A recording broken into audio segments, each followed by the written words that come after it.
Hey, hi everyone. Welcome back. So, guys, as part of today's session, we are going to see how exactly we can debug a particular program.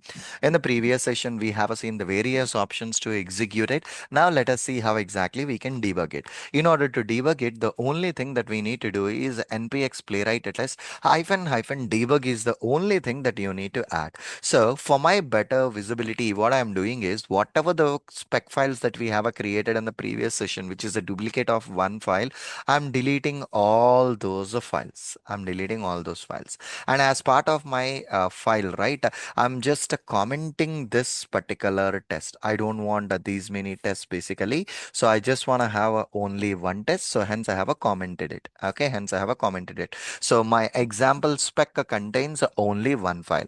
And as part of this configuration also, I don't want to run with a WebKit and a Firefox. So what I have done right now, I simply reduced the number of executions. My spec file contains only one test. My configuration contains only one engine, which is a Chromium basically. Okay, my Chromium engine. That's it. Now let me load this particular console. Okay, let me load this particular terminal.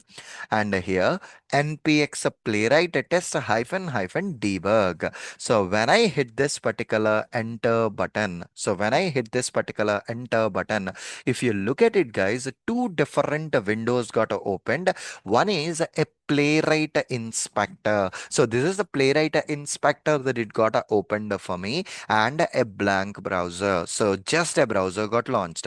So here in the playwright inspector, you do have a different options where in which the complete code what you have is populating that it's being executed. And here there is a resume button which will continue the execution, and there is a step over button that will be executing it. So it just launched the browser, and the execution is at the fourth line that it is highlighted.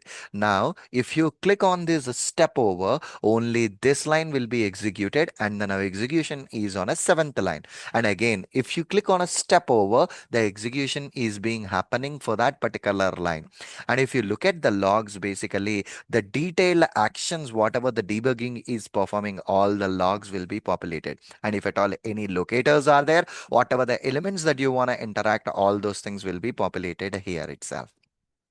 Okay, all those things will be populated. If you look at it basically inside the logs, it is saying that it created a page, it took these many seconds, milliseconds. In order to navigate, it took these many seconds. In order to validate, it took these many milliseconds. Still, I haven't closed the context. So whenever you click the play, right, automatically the context got closed. So one test got executed successfully. This is the way. So whenever any instance got a fail, you can just specify that particular instance. Okay, perfectly all right.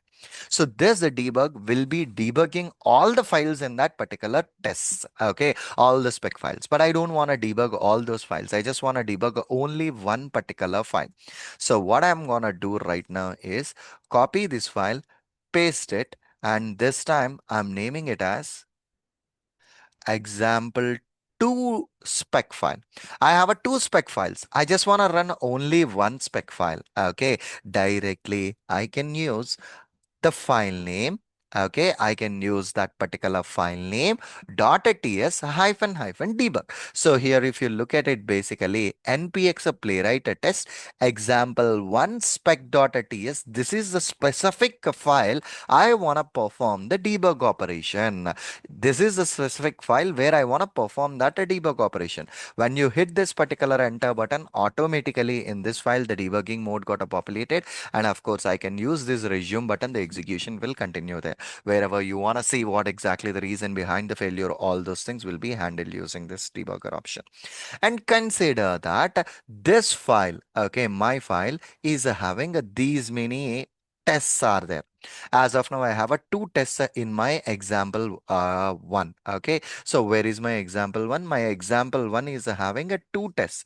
One test is starting at a line number three. See, this is the line number three, that where my first test is starting, and my second set test is starting at a line number 10. So I just want to debug the execution from the 10th line. So I just want to debug my execution from the 10th line. See, basically the file name, colon that particular line number. Whenever you specify the line number, the debugging will start from that particular file, from that particular line number itself. From that file, from that particular line number, it will start. Okay, so let us see how this is gonna work out. So let me open up my VS Code. Okay, I just opened my VS Code and let us pull this particular terminal. Okay, I just pull this terminal, and here after the file name, I'm specifying 10. So which means I want to start a debugging from my line number 10. Okay. So here, npx playwright example 1.spec. This file not found. No tests are found in a line number 10. Okay. So the reason is example 1.ts. This is the file. I made an edit for this, but I forgot to save. That's the reason this bubble is showing it up. So which means we need to save it first. So I just saved this file, and I just saved this particular file, and let me rerun this command. Okay, let me rerun this command. So this time it is just trying to run it, and this time if you look at this particular session, the debug session, the control is on a line number 10. Earlier the control is starting from line number 3, but now the control switched to the line number 10. Okay, the control switched to the line number 10. Perfectly all right. So you can use this debug option, or you can use a resume button that it will continue the execution. I just clicked on the resume, that finished my execution. Okay, so these are the various options using which you can perform a debugging operation, guys. Okay, using which you can perform a debugging operation. If you switch back to the official documentation, there is an option for us to run the test using a VS Code, and there is an option for us to run the test using a UI mode that we will be looking at as part of the next sessions, guys. Okay, thank you. Bye bye.